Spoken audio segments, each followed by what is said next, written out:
Hello everyone, welcome to Prep IAS. Prep IAS पे आप सबका स्वागत है। ओके सो आज के हम पॉलिटिकल लेक्चर में पहले पढ़ेंगे पार्लियामेंट्री कमेटी के बारे में। ओके सो क्योंकि हमारे पार्लियामेंट बहुत ही इंपॉर्टेंट चैप्टर था और वो उसके लेक्चर्स काफी लंबे हो रहे थे, इसलिए एक जो पार्ट उसका छूट गया है पार्लियामेंट्री कमेटी, पहले हम वो यहाँ पर पढ़ देंगे और उसके बाद हम पढ़ेंगे स्टेट लेजिस्लेचर के बारे में। Okay, about state legislature. And again इसमें हम दोनों चीजों के बारे में पढ़ेंगे, असेंबली बट मोर इंपॉर्टेंटली किसके बारे में, काउंसिल के बारे में। ओके सो लेजिस्लेटिव काउंसिल जो है स्टेट्स की, उसके बारे में पढ़ेंगे, उसके क्या प्रोविजन है। प्लस जो यहाँ पर हमारा फोकस रहेगा जब स्टेट लेजिस्लेचर पढ़ेंगे, तो the focus will be on only seeing the differences, कि क्या डिफरेंसेस हैं या क्या कुछ की पॉइंट्स हैं, क्योंकि उन्हीं पे क्वेश्चन बनते हैं। अदरवाइज उसको छोड़ के बाकी पूरे जो स्टेट लेजिस्लेचर के प्रोविजन है, they are almost completely same as union legislature. अगर आप लक्ष्मीकांत भी खोल के देखोगे तो आपको लगेगा कि ये पूरा यूनियन लेजिस्लेचर का ही उठा के स्टेट लेजिस्लेचर में छापा हुआ है। तो दैट्स वाई बी स्मार्ट, कम टाइम में ज्यादा स्टडी करना है, तो दैट्स वाई जो डिफरेंसेस हैं उन्हीं पे फोकस करेंगे हम। ओके जो लोग हमें अभी ज्वाइन कर रहे हैं उनकी इन्फॉर्मेशन के लिए I would like to tell them कि प्रेप आईएएस ने 3 मंथ्स का completely free crash course launch किया है यूपीएससी प्रीलिम्स 2021 के लिए। एंड ये कोर्स बहुत ही कॉम्प्रिहेंसिव होगा। इसमें आपका स्टैटिक पोर्शन और डायनामिक पोर्शन दोनों कवर होगा, प्लस सीसेट क्लासेस भी होंगी आपकी। साथ ही साथ किसी भी लेक्चर में अगर आपको डाउट हो तो हर संडे डाउट क्लियरिंग सेशन होंगे, ताकि आपको उन टॉपिक्स पे कंप्लीट क्लैरिटी मिले। एंड लास्टली आपको full length high quality mock test मिलेंगे। Okay 5 full length high quality mock test. और जो भी इस लेक्चर्स के जो भी स्टडी नोट्स हैं या जो भी मटेरियल है एंड इवन प्रैक्टिस क्वेश्चंस, वो आपको हमारे टेलीग्राम चैनल पे मिल जाएगा। You will get that on our Telegram channel, right. और अगर आपको इसका शेड्यूल चाहिए या रजिस्टर करना हो तो डिस्क्रिप्शन बॉक्स में लिंक दे रखा है, आप वो चेकआउट कर सकते हो। Okay so let's start with our previous year questions first. Okay again इस बार मैंने कुछ प्रीवियस ईयर क्वेश्चंस ऐसे चूज किए हैं, these will highlight the importance of highlight why revision is important, why revision is important। okay so basically जो 3 question मैंने choose किए हैं, they are all quite factual। okay सारे फैक्चुअल है। Okay factual है, सब में प्रोविजन पूछा गया है, क्लियरली स्ट्रेट फॉरवर्ड प्रोविजन पूछा गया है। तो इस टाइप के क्वेश्चन भी, बस इनको चूज करने का यही एम है कि आपको बताना कि इस टाइप के क्वेश्चन भी आते हैं। Okay and you should be prepared for such questions. That's why आपको बार बार, और अगर पता है ये बहुत ही इजी क्वेश्चंस होते हैं, these are one of the easiest questions. और इसको अगर आप अगर आप प्रॉपर्ली रिवाइज नहीं करते तो आप ऐसे इजी क्वेश्चंस छोड़ोगे तो आप जो दूसरे लोग हैं उनसे आप इस एग्जाम में पीछे हो जाओगे। Okay so that's why easy questions तो हर हाल में करने हैं और उसके लिए रिवीजन जरूरी है। तो देखते हैं पहला question. The parliament of India acquires the power to legislate on any item in the state list in national interest if resolution to that effect is passed by the, now what is the correct option, please tell me what is the correct option। The correct option is D. Okay क्योंकि ये जो resolution pass होता है ये लोकसभा तो करती नहीं है। Okay it is passed by Rajya Sabha, and Rajya Sabha इसको पास करती है by a majority of not less than 2/3 of its member present and voting. Okay तो बहुत ही सिंपल क्वेश्चन था। बट देखिए अगर किसी ने, जब मैं जो पार्लियामेंट का मैंने आपको जो लेक्चर कराया उसके जो नोट्स दिए हैं, जो पीपीटीज मिली है आपको, अगर किसी ने उसको रिवाइज नहीं किया तो वो ये क्वेश्चन नहीं कर पाएगा। And this is a very easy question. Okay तो आप पीछे छूट जाओगे। So that's why please keep revising. Okay दूसरा, again another factual question, which one of the following objectives is not embodied in the preamble of to the constitution of India। so again जिस person ने preamble को cover नहीं किया है, preamble cover नहीं किया या preamble he does not remember the preamble, okay तो वो ये क्वेश्चन नहीं कर पाएगा। सो रिमेंबरिंग प्रियम्बल इज इंपॉर्टेंट। जैसे यहां पर लिबर्टी की बात की है, सो देखिए कैसे कर सकते हो आप, आपको पता है preamble says about liberty of टेब, ऐसे आप एक्रोनिम बना सकते हो। टेब फॉर क्या होता है, thought, okay expression, okay belief, okay faith, and this is and worship, W is for worship. So ऐसे आप अपना भी कुछ भी एक्रोनिम बना सकते हो जिससे आप एक ऐसा वर्ड जो एक साउंड दे आपको, तो इससे आप इजीली आप चीजें रिमेंबर कर सकते हो। ऐसे ही क्या है, इक्वालिटी, इक्वालिटी किस चीज की, ऑफ स्टेटस एंड अपॉर्चुनिटी। तो SO, status equality, so equality of status and opportunity. Okay, so इस तरीके से आप याद कर सकते हो। तो अगर यहां पर मैंने आपको अब लिख दिया आप, तो I think you could do this question. तो which one of the following objectives is not embodied, it is option B, economic liberty. Okay, आप देख सकते हो लिबर्टी है थॉट की, एक्सप्रेशन की, बिलीफ की, फेथ की, वर्शिप की, but yes economic liberty explicitly mention नहीं है। Okay, moving on, the mind of the makers of the Constitution of India is reflected in which of the following? Okay, again something जो आप conceptual है, थोड़ा आप पढ़ के, अगर आपने preamble के, जब मैंने preamble पढ़ाया था आपको, तो अगर आप उसको ढंग से पढ़ा होगा आपने, तो जब मैं बोल रहा था कि preamble can be used for interpretation of the Constitution, देखिए सुप्रीम कोर्ट ने ये क्यों होल्ड किया कि preamble can be used for interpretation, used for interpretation. Okay, समझने की बात है यहाँ पर। देखिए आंसर तो आप इजीली कर सकते हो, बट सुप्रीम कोर्ट ने क्यों होल्ड किया कि preamble is used for interpretation. The answer तो क्लियरली बहुत इजी है कि preamble, but understand the concept. Why supreme court held that preamble can be used for interpretation of constitution, या supreme court क्यों प्रियम्बल को कई बार यूज करता है for interpretation of constitution. Basically देखिए, जो कॉन्स्टिट्यूशन है वो जो हमारे उन्होंने बनाया, जो फोर फादर्स है उन्होंने बनाया, बट यस अल्टीमेटली उसकी पूरी फिलॉसफी क्या है, वो प्रियम्बल में है। और प्रियम्बल इनफैक्ट एंड में इनेक्ट किया गया था। ओके, प्रियम्बल एंड में लाया गया था। एंड में इसीलिए लाया गया था कि पूरा प्रियम्बल जो है इट इज इन, वो एक कंसिस्टेंसी हो कॉन्स्टिट्यूशन और प्रियम्बल में। तो इसीलिए पूरी जो फिलॉसफी है कि आइडिया क्या था कॉन्स्टिट्यूशन बनाने के पीछे, जो हमारे कॉन्स्टिट्यूशन मेकर्स थे, वो प्रियम्बल में हाईलाइटेड है। और इसीलिए प्रियम्बल को यूज किया जाता है for interpretation, because it highlights the what was the idea और what was in the minds of our constitution makers while making our constitution. Okay, so that's why the answer is preamble. Quite easy. Okay, तीनों question बहुत easy थे, but yes it was subject to आप अगर revision करोगे, आपकी factual knowledge strong होगी, आपको provisions बहुत क्लियरली पता होंगे, तो आप इस टाइप के इजी क्वेश्चंस बहुत आराम से कर लोगे। Okay, now let's start with parliamentary committees. Okay, so basically आप सब जानते हो कि पार्लियामेंट्री कमिटीज क्यों बनाते हैं। ओके, सो बेसिकली आप सब जानते हो कि जो आपका पार्लियामेंट है, उसमें जो लोकसभा हो गया या राज्यसभा हो गया, it is a very big body. सिर्फ 500 लोग एक साथ मिलके किसी चीज पे डिस्कस करके काम करेंगे, बहुत डिले होता है, कई डिस्प्यूट्स होते हैं, राइट। और पॉलिटिकल भी बहुत होती है, लोकसभा या राज्यसभा, ये जो बॉडीज होती है इसमें बहुत पॉलिटिक्स होती है। So that's why what it was believed that कि एक छोटी बॉडी बना सकते हैं, we could make a small body, right, known as parliamentary committee, और हर कमिटी को स्पेसिफिक काम दे दिया जाए। सो एक तरीके से जो पार्लियामेंट का सारा जो बहुत काम है, वो पार्लियामेंट में कमिटीज बना के, उसके मेंबर्स की कमिटीज बना के हर किसी को कुछ ना कुछ काम दे दिया जाए। तो इसका फायदा क्या होगा, एक तो वर्क जो है पार्लियामेंट का और प्रॉपर्ली हो पाएगा, क्योंकि सारे मेंबर्स एक साथ सारे मैटर्स को डील नहीं कर सकते। ओके, एक साथ 543 मेंबर्स सारे जो भी मैटर्स आते हैं उनको डील नहीं कर सकते। ओके, नाउ नाउ देखिए, अगर वो उसको डील नहीं कर सकते तो उसको क्या करा, उनकी पार्लियामेंट्री कमिटी फॉर्म कर दी। So it form parliamentary committee. और ये कमिटीज जो हैं, these committees what they do is, हर कमिटी को एक स्पेसिफिक टास्क दे दिया गया। ओके, उसका डेजिग्नेशन है कि इसका ये काम है, इसका ये काम है, तो वो स्पेसिफिक काम करते हैं। तो इससे जो मेंबर्स है उनका स्पेशलाइजेशन तो होता ही, कि वो एक ही काम बार बार करते हैं, तो स्पेशलाइजेशन हो जाता है, प्लस पार्लियामेंट का भी बर्डन रिड्यूस हो जाता है। Just a second.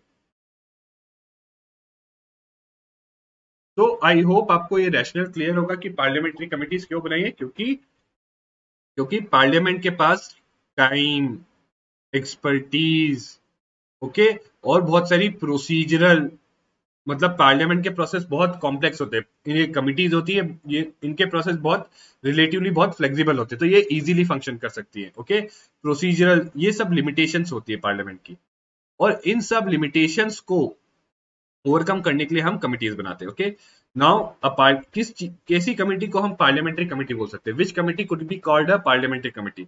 So parliamentary committee के फीचर्स क्या है, that it should be appointed और इलेक्टेड बाय द हाउस और नॉमिनेटेड बाय स्पीकर और चेयरमैन। ओके, पहली चीज ये।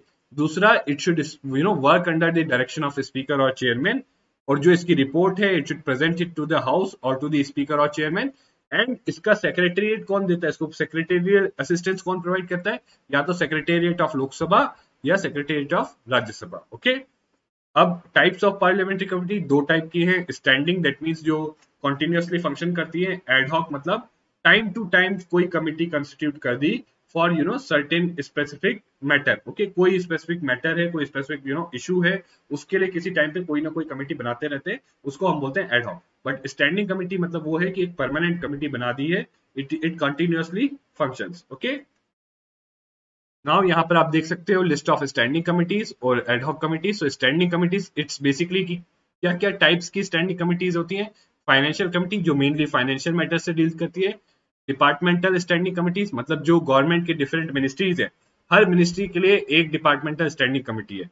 तो इस नॉट सॉरी हर मिनिस्ट्री के लिए कुछ मिनिस्ट्रीज 3 या 4 मिनिस्ट्रीज एक डिपार्टमेंटल स्टैंडिंग कमिटी को दे रखी है।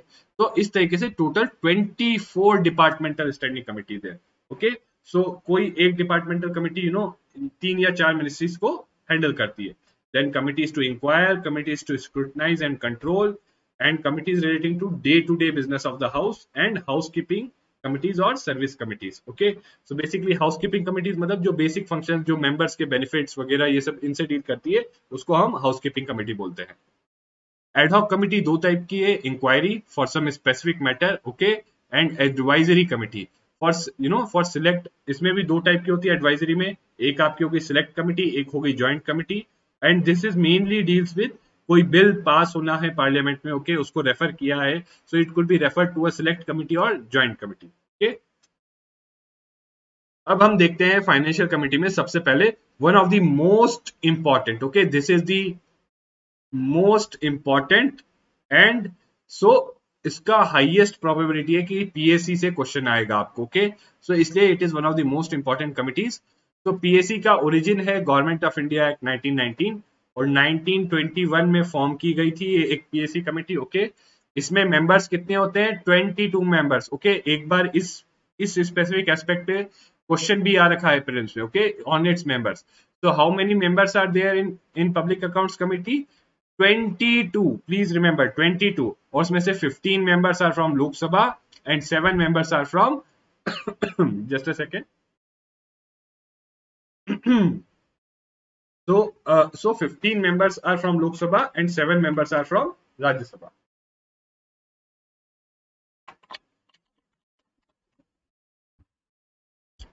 Now जो members हैं इसके, they are elected. So जो लोकसभा के फ्रॉम लोकसभा विद इन अपने आप में से वो मेंबर सेलेक्ट करती है by means of proportional representation, by means of single transferable vote. Okay, so Lok Sabha में से मान लीजिए 15 मेंबर सेलेक्ट करने हैं आपस में से ही, तो वो करते हैं, कैसे करेंगे वो, ये through proportional representation by means of single transferable vote. Okay, तो आई होप आपको ये क्लियर होगा, क्योंकि जब मैंने प्रेसिडेंट पढ़ाया था तो बड़े क्लियरली आपको बताया था कि ये सिस्टम क्या होता है इलेक्शन का। ओके, और टर्म कितना होता है, 1 ईयर का होता है। And please remember minister can not be a member of this committee. Okay, कोई भी गवर्नमेंट का मिनिस्टर है गवर्नमेंट में, वो इस कमिटी का मेंबर नहीं हो सकता। Okay, and its chairman is appointed by speaker. Okay, please keep this in mind. और इसके फंक्शन क्या है, it mainly examines the audit reports of the CAG. तो सीएजी गवर्नमेंट के डिफरेंट अकाउंट्स होते हैं, जैसे अप्रोप्रिएशन अकाउंट हो गया या और भी दूसरे जो अकाउंट्स है, उसको ऑडिट करके रिपोर्ट्स देता है, और वो रिपोर्ट्स पार्लियामेंट में लाते हैं, और वो रिपोर्ट जब पार्लियामेंट में आती हैं तब जाके उन रिपोर्ट्स को जो है पीएससी आपकी उनको एग्जामाइन करती है। ओके, सो आई होप आपको इसका फंक्शन क्लियर है। अगेन देखिए डिटेल में बहुत सारे इसके फंक्शन दे रखे, बट आप उसमें मत जाइए, क्योंकि उस पे आपको प्रीलिम्स में क्वेश्चन नहीं आता। ओके, आपको ब्रॉड चीजें समझनी है जिन पे प्रीलिम्स में क्वेश्चन आता है। ऑल्सो जो सीएजी है, controller auditor general, he acts as guide, friend and philosopher of this committee. Okay, और इसकी कुछ लिमिटेशंस हैं, that its recommendations are advisory, मतलब बाइंडिंग नहीं होती। सो पीएससी की रिकमेंडेशंस बाइंडिंग नहीं है। It does work of postmortem, मतलब एक बार एक्सपेंडिचर हो गया या जब भी ऑडिट होने के बाद, राइट, एक्सपेंडिचर होने के बाद ही ये उसको असेस करता है। Okay, and there is no interference in day to day matters, मतलब ये इंटरफेयर नहीं कर सकता डे टू डे मैटर्स में, right, and it has no authority to disallow expenditure. So again please keep this in mind. और एक और चीज है, जब ये एग्जामाइन करता है तो ये देखिए, एक तो टेक्निकल पॉइंट ऑफ व्यू से, टेक्निकल या बोले legal and financial point of view से तो एग्जामाइन करता ही कि लीगली एंड फाइनेंशियली वो एक्सपेंडिचर सही से किया है। लीगली मतलब कि अप्रोप्रिएशन एक्ट में पैसा से हॉस्पिटल बनाने के लिए दिया गया था, सो इट एग्जामाइंस कि वो पैसा हॉस्पिटल बनाने में ही लगाया गया है या नहीं। दूसरा फाइनेंशियल, ये देखता है कि किस चीज में कितना पैसा लगाया गया है, राइट। और इसके अलावा it also sees propriety wisdom, कि मतलब मान लीजिए एक्सपेंडिचर किया किसी चीज पे, ओके, से मान लीजिए एक्सपेंडिचर किया कि हॉस्पिटल बनाने में, तो ये देखता है कि हॉस्पिटल बनाने में कि कहाँ पे हॉस्पिटल वो बनाया है, क्या वहां पे हॉस्पिटल किस प्लेस पे वो हॉस्पिटल बनाया है, क्या वहां पे वो हॉस्पिटल बनाने से सबको बेनिफिट होगा या कम बेनिफिट होगा, या उससे भी कोई बेटर प्लेस हो सकता था जहां हॉस्पिटल बना सकते थे। तो ये चीज भी जो है प्रोप्राइटी और विजडम ऑफ एक्सपेंडिचर, ये भी पीएससी देखता है, ओके। तो आई होप आपको पीएससी जो पब्लिक अकाउंट्स कमेटी उसके रिलेटेड सारे प्रोविजंस क्लियर होंगे। And please I strongly recommend कि आप इसको बार बार रिवाइज करना, ओके, क्योंकि इस पे ऑलरेडी देखिए, ऑलरेडी प्रीलिम्स में इस एस्पेक्ट पे तो क्वेश्चन आ चुका है इसका, ओके। तो अगेन दोबारा भी आ सकता है, बट स्टिल आपके लिए मैं बता रहा हूँ कि इस टाइप के एस्पेक्ट, जो फैक्चुअल एस्पेक्ट पे क्वेश्चन आते हैं, तो इसके फैक्ट्स को याद रखने के लिए एक ही तरीका है कि आप उसको रिवाइज करिए, ओके। नाउ मूविंग ऑन, अब आते हैं हम एस्टिमेट्स कमिटी पे। सो अगेन इसके कितने मेंबर्स हैं, please remember 30 members, and all members are from Lok Sabha. Estimates committee के सारे मेंबर लोकसभा से हैं, ओके। एस्टिमेट कमिटी के सारे मेंबर लोकसभा से हैं, ओके। एंड जो अगेन जो मेंबर्स हैं, they are elected from Lok Sabha among themselves, मतलब लोकसभा की जो सारे मेंबर्स हैं वो अपने आप में से ही 30 मेंबर इलेक्ट करके भेजते हैं। और कैसे इलेक्ट करते हैं वो, again similar way, proportional representation by means of single transferable vote। Term कितना है, 1 ईयर का, ओके, 1 ईयर का टर्म होता है। Minister can not be a member. Chairman is appointed by the speaker and functions is to examine the estimates included in budget and suggest economies in public expenditure, okay. So budget में जो भी estimates हैं उसको ये examine करता है और suggest, और इट सीज कि whether those estimates are properly given और not. And also it suggest कि क्या इकोनॉमीज मतलब यहाँ पर कि क्या मतलब कि कम खर्चे में ज्यादा कर सकते हैं, कैसे हम कम खर्चे में, right, reducing cost, how the cost could be reduced, okay, and same thing could be done, okay. So public expenditure जो हम किसी एक चीज में कर रहे हैं, कैसे उसको कम किया जा सकता है, okay. Also demand for grants जो है, जो बजट में होती है, एक चीज है कि आप सोचोगे कि इसका फंक्शन है to examine the estimates of the budget, but ऐसा नहीं है कि बजट जब आया और बजट बिना, यानी एस्टिमेट्स कमेटी को सारे बजट जो है, बजट के जो एस्टिमेट्स हैं वो एग्जामाइन कर ले फिर ही बजट पास होगा, ऐसा नहीं है। Demand for grants can also be voted despite the committee has no made no report, मतलब अगर कमिटी ने एग्जामाइन नहीं भी किया है एस्टिमेट्स जो डिमांड फॉर ग्रांट्स में है, उसके बाद भी वो पास हो सकते हैं। ऐसा जरूरी नहीं है कि एस्टिमेट कमिटी को पहले एग्जामाइन करना है फिर ही वो पास हो सकते हैं, okay. So keep this thing in mind. And lastly it is also advisory in nature, okay, ये भी एडवाइजरी कमिटी है, ओके। अब अगली इंपॉर्टेंट कमिटी आपकी है committee on public undertakings, okay. Committee on public undertakings, again कितने members हैं, 22, okay. 15 from Lok Sabha, 7 from Rajya Sabha, okay. See देखिए, अभी मैं आपको एक बार यहाँ बोल के बता रहा हूँ, सो एक बार आप यहाँ पर आपका पढ़ना हो जाएगा, प्लस इसके बाद प्लीज जब भी लेक्चर ये खत्म हो, राइट, जब भी आप देखें, आप तब इसको दोबारा रिवाइज करना, okay. I am repeating it again and again कि आप दोबारा रिवाइज करना, ओके। अदरवाइज कोई फायदा नहीं है, आप यहाँ पर अगर सुन लोगे और उसको रिवाइज नहीं करोगे तो आपको ये याद नहीं रहेगा, ओके। जो मेंबर्स हैं दे आर आल्सो इलेक्टेड, जो राज्यसभा के from with in the Rajya Sabha के मेंबर्स से ही इलेक्ट करते हैं, राज्यसभा के मेंबर्स, ओके। और लोकसभा के मेंबर्स वो अपने आप में से ही 15 मेंबर इलेक्ट करके सेंड करते हैं। ऑल्सो कैसे होता है election, by proportional representation by single transferable vote. Term is 1 year. Minister cannot be member. Chairman is appointed by the speaker. But please, this is very important. जो एक difference का point है कि जो ये कमिटी ऑन पब्लिक अंडरटेकिंग है, इसका chairman can only be from Lok Sabha. तो जो स्पीकर जो स्पीकर चेयरमैन अपॉइंट करता है, he appoints from these 15 members only, okay. functions, it examines the reports and accounts on the public undertakings। so public undertakings मतलब PSUs होते हैं, उनके ऊपर भी CAG रिपोर्ट करता है, उनके कि हाउ दे आर फंक्शनिंग, या इन जनरल भी उनके कुछ अकाउंट्स होते हैं, उनको एग्जामाइन करने का फंक्शन ये है कमिटी ऑन पब्लिक अंडरटेकिंग्स का। and it is a advisory body. Okay, it is a advisory means इसकी जो recommendations है they are not binding. Okay, अब हम देखते हैं another important set of committees, that is departmental standing committees. कितनी committees हैं? 24 committees हैं ऐसी.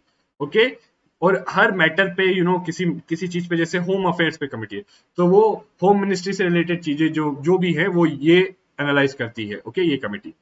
ओके, इसके कितने मेंबर्स हैं? 31 members, right? 21 are from Lok Sabha, 10 are from Rajya Sabha, right? And very important here, please keep this in mind. Okay, very important कि इसके जो अभी तक जो कमिटीज देखी थी उसके मेंबर्स क्या थे? They were elected, but here the members of this committee are nominated. Members of departmental standing committees are nominated. जो departmental standing committee है उसके members are nominated, right? From Lok Sabha, जो लोकसभा से जो 21 मेंबर आने होते हैं, ये कौन नॉमिनेट करता है? स्पीकर. और ये जो 10 मेंबर आने होते हैं, ये कौन नॉमिनेट करता है? Chairman of Rajya Sabha. Okay, and again minister can not be a member, term is 1 year. There are 24 committees. अगर आपको देखना हो तो आप लक्ष्मीकांत में दे रखी हैं, टेबल में देख सकते हैं, बट आई थिंक उस पर कभी क्वेश्चन आएगा नहीं आपको, ना प्रीलिम्स में ना मेंस में, तो वो इतना इंपॉर्टेंट नहीं है. बट ये जो बेसिक फैक्ट्स हैं ये ज्यादा इंपॉर्टेंट है. Okay, functions, it considers demand for grants, bills and annual reports of the respective ministries जिनसे ये डील कर रहे हैं, राइट? तो जो मिनिस्ट्रीज को ये देख रहे हैं, जिनका फंक्शंस ये और देख रहे हैं कि जिन मिनिस्ट्रीज से ये डील कर रहे हैं, उनकी डिमांड फॉर ग्रांट्स, उनके बिल्स, उनकी एनुअल रिपोर्ट्स को ये डिपार्टमेंटल स्टैंडिंग कमिटीज स्क्रूटनाइज करती हैं. ओके, नाउ कुछ और अदर इंपॉर्टेंट कमिटीज देख लो आप, राइट? एक है बिजनेस एडवाइजरी कमिटी. अगेन ये कमिटी राज्यसभा के लिए अलग होती है, लोकसभा के लिए अलग होती है. Okay, it regulates the programme and time table of the house. Okay, so business advisory committee regulates the programme and time table. Lok Sabha में कितने? 15 मेंबर हैं.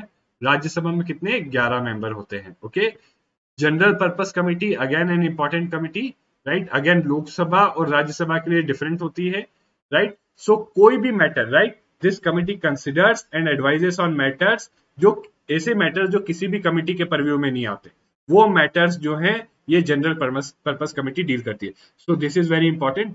सो matters which do not fall with in the purview of any committee, यानी ऐसी चीजें जो किसी भी committee के अंडर नहीं आती, वो चीजें कौन डील करती है? General purpose committee. और अगेन लोकसभा के लिए एक अलग कमिटी होती है जनरल पर्पस, और राज्यसभा की एक अलग जनरल पर्पस कमिटी होती है. और कंपोजिशन होता है कि presiding officer of the house. Okay, her house के जो उस हाउस का प्रिसाइडिंग ऑफिसर होता है वो इसमें होता है, and he is the chairman of this. जैसे लोकसभा की बात की जाए तो speaker is chairman of the general purpose committee of Lok Sabha, and similarly Rajya Sabha में chairman is the ex officio chairman of the general purpose committee of Rajya Sabha. Okay, इसके अलावा deputy speaker या डेप्यूटी चेयरमैन होता है. पैनल ऑफ चेयरपर्सन, आप सबने पढ़ा था कि एक पैनल ऑफ चेयरपर्सन होते हैं राज्यसभा में भी और लोकसभा में भी, जो एब्सेंस में जो काम करते हैं. Okay, and chairperson of all departmental standing committees. So जो हमने पीछे डिपार्टमेंटल स्टैंडिंग कमिटीज पढ़ी, उसके सारे चेयरपर्सन जो हैं they are a part of general purpose committee. Also leaders recognized by the parties and groups in the house. Okay, so recognized parties और groups जो हाउस में हैं उनके लीडर्स भी इसका पार्ट होते हैं. इसके अलावा और भी मेंबर्स को पार्ट बना सकते हैं depending upon the exigencies. Okay, सो अब हमने पार्लियामेंट्री कमेटी पढ़ लिया है पूरी तरीके से. अब हम पढ़ेंगे स्टेट लेजिस्लेचर के बारे में. Okay, now we will study about state legislature, and again इसमें हमारा फोकस होगा on the differences. Okay, differences. तो लेट्स बिगिन. पहले कुछ बेसिक्स देख लो आप कि आर्टिकल 168 से 212 के बीच में है in part 6. Okay, so part 6 obviously you all know deals with state. Okay, state government से. ऑलराइट, एंड गवर्नर, वहां president was the part of the parliament, here governor is part of the state legislature. So please remember this important point that governor is also a part of state legislature, right? कुछ states के unicameral legislature है, मतलब उनमें सिर्फ legislative assembly है. Okay, सिर्फ legislative assembly, that is Vidhan Sabha है, उसमें सिर्फ only Vidhan Sabha is there. Okay, and some are bicameral, जहां legislative assembly plus legislative council भी है, यानी विधान परिषद भी है। Okay, so bicameral means legislative assembly plus legislative council, unicameral means legislative assembly only. और 6 states are there are 6 states जिनका bicameral legislature है, Andhra Pradesh, Telangana, Uttar Pradesh, Bihar, Maharashtra and Karnataka. Okay, so please keep this in mind. And जो parliament है, parliament is empowered to create और abolish legislative council for state legislature. तो जो legislative council है, देखिए मैंने आपको बताया कि बस 6 ही स्टेट है जो बाइकैमरल है, मतलब 6 ही स्टेट है जहां लेजिस्लेटिव काउंसिल है। तो थोड़ा लेजिस्लेटिव काउंसिल के बारे में जानते हैं। जो लेजिस्लेटिव काउंसिल है, it could be created by parliament only. सिर्फ पार्लियामेंट क्रिएट कर सकता है, और जिनकी लेजिस्लेटिव काउंसिल है उसको अबॉलिश कौन कर सकता है? पार्लियामेंट। बट ये कब कर सकता है parliament? When parliament can do it. For doing this parliament को एक चाहिए कि एक रेजोल्यूशन पास होना चाहिए by state legislative assembly, that too by special majority. Okay, special majority means right more than 50% and 66% of present in voting. So 2/3 of present in voting and more than 50% of total membership. तो अगर ऐसे एक state legislative assembly एक resolution pass करती to create और abolish a legislative council, in that case फिर parliament के ऊपर होता है। सो पार्लियामेंट के ऊपर है कि इट कुड क्रिएट और abolish a legislative council. Okay, फिर it is dependent upon parliament. Okay, and ये जो होता है, ये creation of such a legislative council, it is not an amendment under article 360। तो प्लीज ध्यान रखिए ये पॉइंट कि that creation of legislative council is not a amendment under article 368। Okay, तो please this part is very important, इसको ध्यान में रखिएगा। इसको रिवाइज करते बाद एटलीस्ट 2 बार पढ़ना। ओके, सो आपको ये क्लियरली दिमाग में रहेगा, राइट। एंड ऑल्सो यहाँ पर जो स्पेशल मेजोरिटी का भी ध्यान रखना, राइट। आपने अभी देखा कि क्वेश्चन कैसे आता है, जो पहला क्वेश्चन हमने प्रीवियस ईयर क्वेश्चन देखा, तो आपको ये भी चीजें ध्यान रखनी चाहिए कि कौन सा प्रोविजन या कोई चीज है उसमें कौन सी मेजोरिटी लगती है, स्पेशल लगती है, सिंपल लगती है, या और भी किसी टाइप की इफेक्टिव मेजोरिटी लगती है। ओके, अब हम देखते हैं कंपोजिशन असेंबली की। तो अगेन यहाँ भी डायरेक्टली इलेक्टेड होते हैं people on the basis of universal adult franchise. जो स्टेट है उसको टेरिटोरियल कॉन्स्टिट्यूएंसीज में डिवाइड कर रखा है। हर एक कॉन्स्टिट्यूएंसी में एक एमएलए की सीट होती है। ऑल्सो वहां पर यूनिफॉर्मिटी ऑफ रिप्रेजेंटेशन की भी बात की गई है कि हर कॉन्स्टिट्यूएंसी में जो पॉपुलेशन है और नंबर ऑफ सीट्स है उसका रेशियो सेम होना चाहिए, यानी जहां तक पॉसिबल है हर कॉन्स्टिट्यूएंसी में पॉपुलेशन सेम होना चाहिए। एंड जो इसके लिए जो डिलिमिटेशन का प्रोविजन है, it is totally similar to जो which is there for Lok Sabha. So delimitation के प्रोविजंस और यूनिफॉर्मिटी ऑफ रिप्रेजेंटेशन के प्रोविजंस इसके लोकसभा के जो है उससे सिमिलर है। ओके, और इसकी मैक्सिमम स्ट्रेंथ कितनी होगी? तो कॉन्स्टिट्यूशन ने क्या बोल रखा है कि मैक्सिमम स्ट्रेंथ असेंबली की इज फिक्स्ड एट 500 और minimum strength is at 60। Although कुछ स्टेट्स हैं जो इसको एक्सेप्शन है इसमें, ओके, वो आप देख सकते हो। ओके, बट प्लीज मोटा मोटा यही आपको याद रखना है, maximum strength is 500, minimum strength is 60। Okay, अब हम आते हैं council. So legislative council means legislative council. तो इसकी मैक्सिमम स्ट्रेंथ जो कॉन्स्टिट्यूशन ने फिक्स की है, it is 1/3 of the total strength of assembly. तो जो असेंबली है, दैट इज लेजिस्लेटिव असेंबली है किसी स्टेट की, उसकी टोटल स्ट्रेंथ की 1/3 is the maximum strength. Okay, so legislative council की स्ट्रेंथ इससे ज्यादा नहीं जा सकती, can not be more than 1/3 of the total strength of the assembly. Okay, minimum इसकी स्ट्रेंथ है 40 मेंबर्स। ओके, सो मैक्सिमम और मिनिमम प्लीज याद रखिएगा। ओके, बट एक्चुअली में जो स्ट्रेंथ है that is fixed by the parliament while creating a legislative council. तो देखिए ये मैक्सिमम और मिनिमम लिमिट्स दे दिए, इसके बीच में एक्चुअल स्ट्रेंथ कौन बता सकता है? That is by parliament. Okay, also इसकी कंपोजिशन या इसमें मेंबर्स कैसे इलेक्ट होते हैं, इलेक्शन की it is not composition, rather it should be told as कि इलेक्शन ऑफ मेंबर्स कैसे होता है। तो इलेक्शन पहले 1/3 मेंबर्स जो है, 1/3 मेंबर्स जो है, they are elected by the members of the local bodies. तो जो लोकल बॉडीज के मेंबर्स है, जैसे जो आपकी लोकल बॉडीज आप सब समझते होंगे, यूएलबीज हो गई या पीआरआईज हो गई, राइट। सो इनके जो मेंबर्स हैं वो मिलके इलेक्ट करते हैं 1/3 members of the council. Okay, legislative council, right. Then 1/12 members are elected by the graduates of 3-year standing and residing within the state. Okay, यानी 3-year standing मतलब ग्रेजुएशन के बाद 3 साल हो गए, and they are also residing in the state. So 1/12 are elected by this.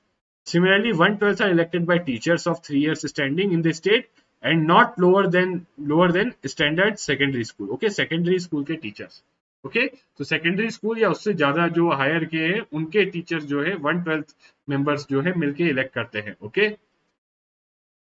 then 1/3 members are elected by the members of legislative assembly of the state, right?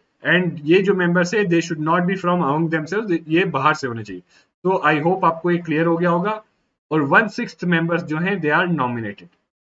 तो please इसको again revise करना, it is very important. Okay, इस पे question बनने की high probability है. Okay, so please इसको revise करना कि 1/3 members are elected by the members of local bodies, 1/12 elected by the graduates of 3 years standing and residing within the state, and 1/12 are elected by teachers of 3 years standing in the state, as well as ये जो teachers होने चाहिए primary school के नहीं हो सकते, ये secondary standard हो या उससे ऊपर के टीचर्स हो सकते हैं.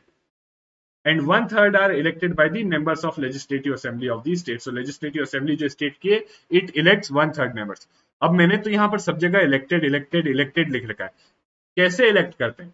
So again, the election is done by system of proportional representation by means of single transferable vote. And जो 1/6 members हैं, they are nominated by the governor. Okay. Now regarding the membership, so जो हम exceptions पढ़ रहे हैं, जो difference है, so regarding qualification देखिए सारी सेम है. क्वालिफिकेशंस और डिस्क्वालिफिकेशन जो है for state legislature for MLA is totally same as member of parliament, but कुछ डिफरेंस है क्वालिफिकेशन में. This is additional under representation of people's act 1951. ये क्या है? अगर किसी पर्सन को एक लेजिस्लेटिव काउंसिल में इलेक्ट होना है, if a person has to be elected to the legislative council, then he must be an elector for an assembly constituency in the concerned state. यानी किसी को मान लीजिए आंध्र प्रदेश की लेजिस्लेटिव काउंसिल का मेंबर बनना है, तो उसको आंध्र प्रदेश में किसी भी असेंबली कॉन्स्टिट्यूएंसी का मेंबर होना चाहिए. Okay, second is that person should be qualified for governors nomination. अगर गवर्नर्स की नॉमिनेशन चाहिए तो उसके लिए भी he should be a resident of that state. Okay, अगर जिस भी स्टेट की उसको गवर्नर की नॉमिनेशन चाहिए लेजिस्लेटिव काउंसिल में, राइट, सो उसके लिए उसको उस स्टेट का रेसिडेंट होना जरूरी होगा. Okay, so please keep these two conditions in mind कि these two conditions are for legislative council. Okay, ये दो कंडीशंस है लेजिस्लेटिव काउंसिल पे, right. And to be elected to legislative assembly, he should be an elector from a assembly constituency in the concerned state. Okay, so अगर legislative assembly में भी elect होना होगा तो भी इसको एक that person should be registered as a elector in an assembly constituency in that state. Okay, और disqualifications की बात की जाए तो again they are decided by the governor on the opinion of election commission. Okay, but rest of the provisions are same. Okay, now chairman के regarding, so again the chairman here is elected.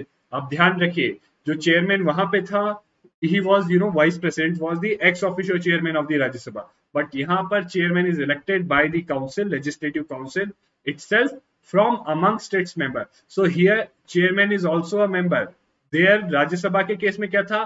Was chairman a member of Rajya Sabha? Was chairman of Rajya Sabha a member of Rajya Sabha? नहीं, वहां पर chairman of Rajya Sabha was not a member of Rajya Sabha, but यहाँ पर जो इसका chairman है council, legislative council का, he is a member of the legislative council and he is elected by the council itself and can be removed by a resolution passed by the majority of all the then members of the council, that is effective majority.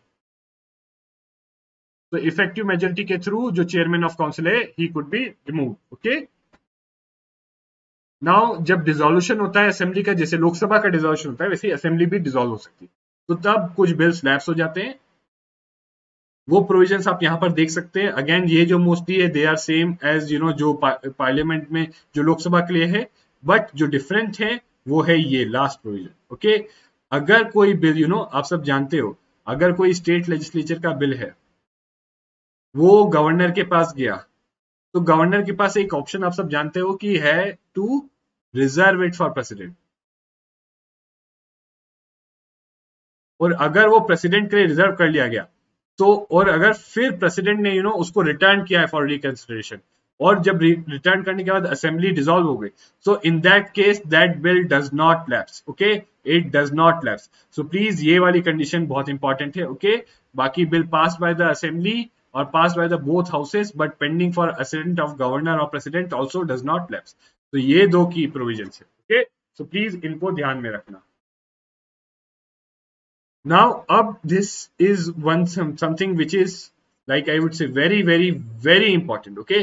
ये जो legislative procedure है, तो देखिए ordinary bills को लेके, देखिए money bills और उसके लिए तो कॉन्स्टिट्यूशनल अमेंडमेंट को लेके तो सेम है, ओके, ज्यादा कुछ नहीं है। बस एक चेंज है, जब असेंट के लिए जाता है तो गवर्नर के पास पावर होती है कि वो उसको रिजर्व कर सकता है for president. But ordinary bills के केस में जो है कुछ डिफरेंस है लेजिस्लेटिव प्रोसीजर जो स्टेट लेजिस्लेचर का है compare to parliament. So ordinary bills के केस में जो पार्लियामेंट का जो प्रोसेस है उससे डिफरेंट है थोड़ा स्टेट लेजिस्लेचर का प्रोसेस। कैसे, लेट्स सी। सो अगेन यहाँ पहले तो जब भी इंट्रोड्यूस होता है तो दोनों हाउसेस में फर्स्ट सेकंड थर्ड रीडिंग होगी, पहले हाउस में, फिर वो पास होकर दूसरे हाउस में जाएगा, वहां भी फर्स्ट सेकंड थर्ड रीडिंग होगी। बट जब मान लो लेजिस्लेटिव असेंबली में इंट्रोड्यूस हुआ, राइट, वहां फर्स्ट सेकंड थर्ड रीडिंग हुई और पास होके गया आप सेकंड हाउस में, और वो सेकंड हाउस आपका है लेजिस्लेटिव काउंसिल। तो काउंसिल के पास क्या ऑप्शन है, it could return the bill, right, with amendments, और it could reject the bill, और it could at most delay it for 3 months। अगर ये तीनों चीजें करता है तो फिर जो असेंबली है आपकी वो फिर से उस बिल को पास कर सकती है, right. Assembly can pass that bill again, फिर वो वापस जाएगा काउंसिल के पास। अब काउंसिल क्या कर सकता है, it could again reject the bill, pass the bill with modification, और at max delay it for 1 month। यहाँ पर 3 month, यहाँ 1 month। अगर कुछ भी करता है इनमें से, राइट, तो भी irrespective of what the legislative council does, इन तीनों चीजों में से कुछ भी करे, फिर भी अगर ये सब करता है कि अगर रिजेक्ट करेगा या पास करता है मॉडिफिकेशन के साथ, ओके, या डिले करता है 1 month से ज्यादा के लिए, so in that case the bill is deemed to be passed by the both the houses in the form in which it has been passed the second time. That is, यहाँ पर जिस form में पास किया गया था, अगर council इन तीनों, जब बिल जाता है उसके पास और इन तीनों चीजों में से कुछ करता है, तो then the bill will be automatically deemed to be pass, okay, right. और अगर कोई bill, if some bill is introduced in legislative council और फर्स्ट सेकंड थर्ड रीडिंग जाता है और वो जब असेंबली के पास जाता है और अगर असेंबली रिजेक्ट कर देती है उसको, तो इन that case that bill becomes dead, okay. तो आप देख रहे हो कि यहाँ पर क्या क्या डिफरेंस है। बेसिकली डिफरेंस क्या है कि जो लेजिस्लेटिव असेंबली है, स्टेट लेजिस्लेटिव असेंबली है, it has much greater powers than than legislative council on passage on ordinary bill, on passage of ordinary bill. But जबकि लोकसभा और राज्यसभा की बात करते थे तो इतना ज्यादा पावर्स नहीं थी लोकसभा को, okay. When we talk about Lok Sabha and Rajya Sabha, तो लोकसभा को इस टाइप की ओवर राइडिंग पावर्स, इतनी ज्यादा ओवर राइडिंग पावर्स नहीं थी, ओके। तो आई होप आपको क्लियर है कि कैसे स्टेट लेजिस्लेचर में state legislative assembly has overriding powers in case of ordinary bills over the legislative council, okay। now lastly अब हम देखते हैं position of legislative council, right, कि क्या legislative council की position है with respect to legislative assembly, क्या वो उससे stronger है या weaker है, okay। stronger तो नहीं है, या तो equal है कुछ जगहों पे और कुछ जगहों पे unequal है। unequal means it is weaker, okay। so equal कब है, equal is in case of approval of ordinances issued by the governor, okay। अगर गवर्नर ने ऑर्डिनेंस इशू किया है, इन दैट केस वो ऑर्डिनेंस दोनों को, लेजिस्लेटिव असेंबली और लेजिस्लेटिव काउंसिल को, दोनों को पास करना है। It is again equal in case of selection of ministers including chief minister, okay. So chief minister और दूसरे ministers can also be from legislative council, and it can also, जो legislative council, it can also consider report of constitutional bodies जैसे legislative assembly करती है। And regarding the enlargement of jurisdiction of state public service commission, जो है इसकी भी equal powers है, okay. Unequal किन मैटर्स में है, मनी बिल में आप सब जानते हो 14 दिन की टाइम लिमिट है। Certification of money bill is done by the speaker of the legislative assembly, okay. और उसमें कोई भी चेंजेस या अमेंडमेंट्स बस एटमोस्ट रिकमेंड कर सकता है, okay. And it is not, those are not binding, okay. So Lok Sabha जो आपका लेजिस्लेटिव असेंबली है, it could override the legislative council in case of money bill. Similarly, ordinary bill के case में भी आपने देखा, बजट के केस में भी डिमांड फॉर ग्रांट्स पे जो काउंसिल है वो वोट नहीं कर सकता। नो कॉन्फिडेंस मोशन काउंसिल में नहीं लाया जा सकता। जो इलेक्शन होता है प्रेसिडेंट का, अगर आप याद करोगे, उसके इलेक्टोरल कॉलेज में सिर्फ मेंबर ऑफ लेजिस्लेटिव असेंबली है, member of legislative council are not a part of electoral college of president. Similarly Rajya Sabha members का इलेक्शन होता है, उसमें भी कौन करते हैं, 1/3 जो, उसमें भी कौन करते हैं, जो लेजिस्लेटिव असेंबली है उसी के मेंबर्स इलेक्ट करते हैं राज्यसभा के मेंबर्स। ओके, और it is dependent on legislative assembly for its existence. क्यों? क्योंकि लेजिस्लेटिव असेंबली कभी भी रिजोल्यूशन पास कर सकती है और इसको बंद करने के लिए और इसको डिस्ट्रॉय करने के लिए कह सकती है। Okay, although that resolution may not be binding. Okay, so this is it for our lecture on state legislature.